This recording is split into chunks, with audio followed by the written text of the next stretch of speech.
Hindu vlog subscribe now. दर्शक बिन सबैलाई नमस्कार है। आज हामी घुन्टी भाग 298 मा के घटनाहरू भए भन्ने बारे हजुरहरूलाई सबै जानकारी दिनेछौँ। भिडियोलाई अन्तिमसम्म हेरेर हामीलाई साथ दिनुहोला। हजुरहरूलाई घुन्टी र भूपेन्द्र एक भाको हेर्न चाहनुहुन्छ। साथसाथै यदि हजुरहरूले हाम्रो यस युट्युब च्यानललाई सब्स्क्राइब गर्नुभएको छैन भने सब्स्क्राइब गरेर हामीलाई साथ दिनुहोला।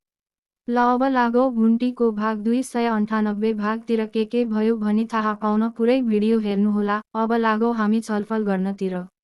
घुन्टीको भाग 298 कोलम कथा वस्तु हेरेर दुःख पनि लागिरहेछ।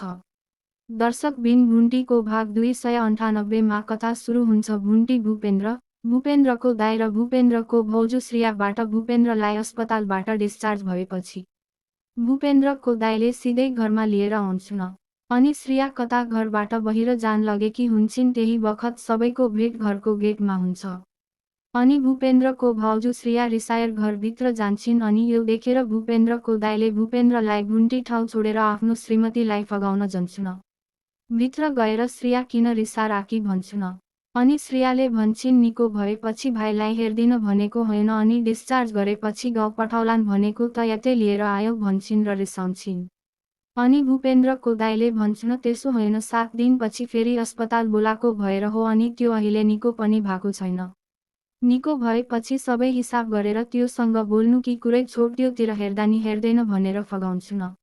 अनि दुवैजना भूपेन्द्रलाई लिन जान्छन्। श्रेया भन्छन् यही तलको रुममा राखौ, कसरी मथि लिनु भन्छन्। अनि घुन्टीले नि तलै राखौ भन्छन्, तर दाइले मान्दैन र बोकेर भए नि माथि लिन्छु भनेर मथि लौछन्। अनि भूपेन्द्रलाई खाटमा सुताएर घुन्टी भूपेन्द्रको सेवा गर्नतिर लाग्छिन्। अनि उता अस्पतालमा घुन्टीको दाइ भाउजू आउँछन्, तर कोही देख्दैन। अनि कतै अन्तै रुममा सार्यो कि भूपेन्द्रलाई भनी काउन्टरमा सोधन जान्छन्।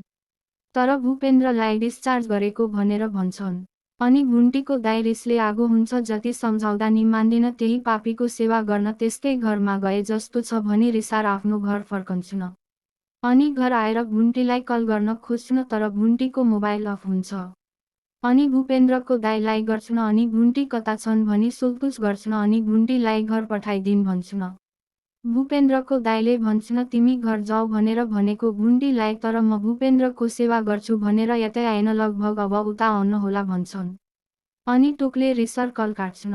उता गाउँमा मोहनको दिदीले मामा घर नजिकको केटीसँग बिहे गर्छस्को भनी सोध्छिन्। तर मोहनले आफू भूमिकासँग मात्र बिहे गर्ने भन्छन्। अनि मोहनकी दिदीले त्यसो भए छिटो बिहे गर्ने भूमिकालाई भन भन्छिन्। अनि मोहनले भूमिकालाई कल गरेर छिटो बिहे गर्नु पर्यो भन्छन्। तर भूमिकाले आफ्नो घरको समस्या भन्छिन्। अनि त्यसो भए भागेर बिहे गरौ भन्छन् मोहन, अनि आफू लिन आउने भन्छन्। तिमी तयारी गर भन्छन् भग्ने। अनि भूमिका नि हुन्छ गाउँ अगाडि रोडमा लिन आउन भन्छिन्। अनि भूमिका भग्ने तयारी गरेर भग्न लागेकी हुन्छन्। आमाले समातेर कता जान लागेकी भनी भन्छी। भाग्न लागेकी तिमीहरूले मेरो बिहे नगर्दिने भएपछि उता मोहनको बिहे अन्तै गर्न थाले, अनि भाग्न लागेकी भन्छिन्।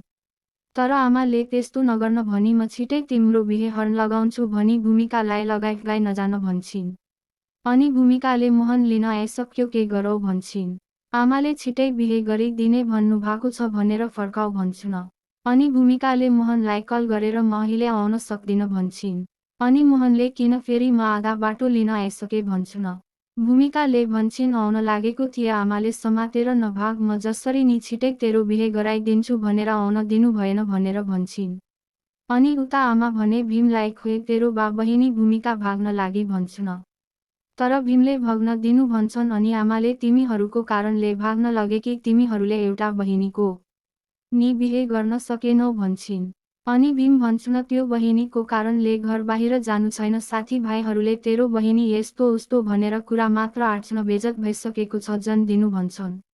अनि त्यहाँबाट आमा रिसार बाततिर जान्छन्। अनि छोरी भग्न लागि भन्छन्, बाले पनि भग्न दे, अरूका छोरा छोरीले बा आमाको इज्जतको ख्याल गर्छन्, हाम्री छोरीलाई हाम्रो मतलब छैन भनी रिसाउँछन्। अनि आमाले गाउँकाले के भन्लान् भनी भन्छिन्। अनि बाले हुन्छ छोराहरूसँग कुरा गरेर जग्गा बेचेर बिहे गरिदिने भन्छन्। अनि उता भूपेन्द्रको दाइले भूपेन्द्रको भाउजूलाई भूपेन्द्रको लागि सुप बनाउन भन्छन्।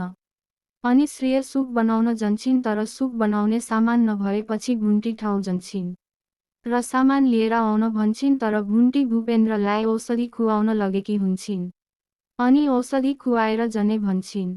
अनि औषधि खुवेर जन्छिन् सामान लिन अनि बाटोमा कसलाई देखेर भुन्टी झक्क परेकी छिन्।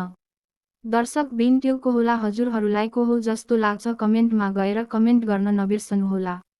साथै यदि हजुरहरूलाई मेरो भिडियो मन परेमा र हजुरहरूले हाम्रो यस युट्युब च्यानललाई सब्स्क्राइब गर्नुभएको छैन भने सब्स्क्राइब गरेर हामीलाई साथ दिनुहोला।